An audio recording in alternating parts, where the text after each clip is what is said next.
Break it down.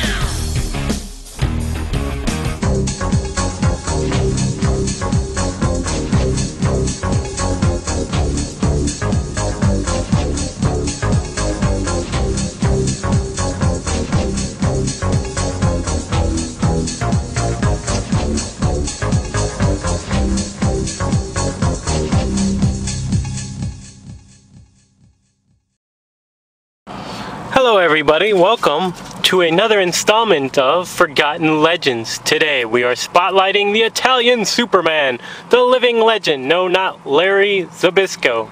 I don't know how he's a legend, but anyway. Today it's Bruno Sammartino, born in Italy in 1935. Gotta give credit to his mom, because during the World War II, the whole Nazi situation, his mother had to sneak in and out of town to get the family supplies, and she had been shot and kidnapped doing so. All she's trying to do is keep her family alive, and the Nazis are like, you know, they were crazy. So I guess her bravery and her stubbornness, etc., definitely wore off on Bruno. He arrived in the US in 1951. He took up weightlifting because in high school a lot of the kids picked on him because he was scrawny and stuff. Plus, in the 50s they still kind of had that we don't especially like immigrants thing, even though the real hatred, I guess, of Irish immigrants was back in the 1800s. But America's funny sometimes. Every few decades we gotta blame or hate some kind of ethnic or religious group. It's either the Italians, you know, the Japanese, and now it's the Mexicans. But that's getting a little political, but heck, if you read a history book, that's just how it's been. Worked in construction when he got out of high school. He was offered $50 at a carnival by an animal owner to wrestle an orangutan, but he got disqualified because I guess he poked its eye out or something. But he got pretty bruised up and ripped up himself, got a crushed rib. I mean, $50 was a lot back then, but not too much. I guess that was like a month's rent or whatnot. But still, an orangutan, though not as strong as a chimpanzee, it's still got the strength of, it's stronger than John Cena, let's just say. But yeah, he did not get the money. He debuted in wrestling in 1959 for Studio Wrestling, which was a Pittsburgh promotion.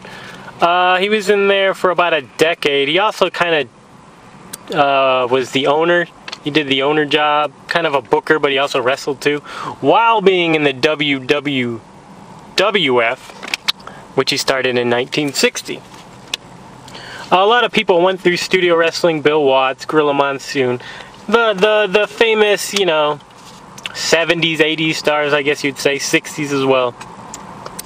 1960, he was already headlining, and he was only in the WWF for 6 months.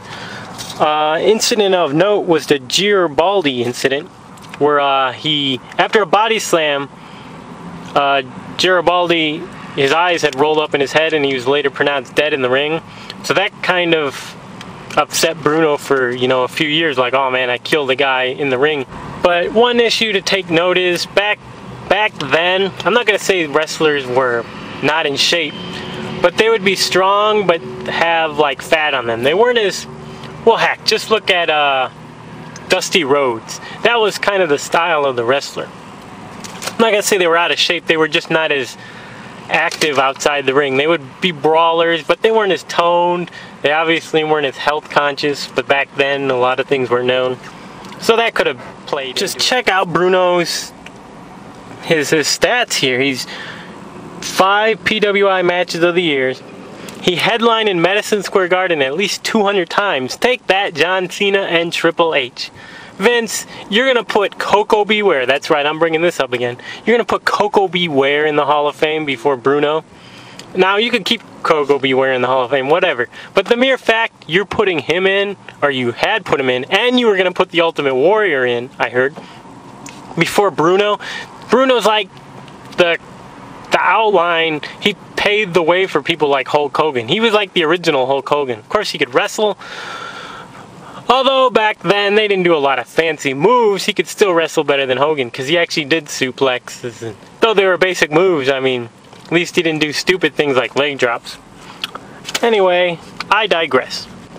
Had 2 reigns as WWF champ, one for 7 years and another for about 2.5 years, which are like the longest continuous reigns for any championship in any company ever.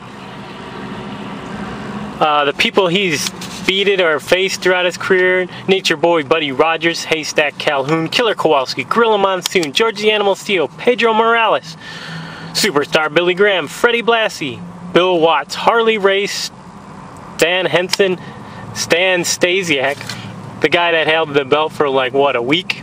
And his son, poor Sean Stasiak.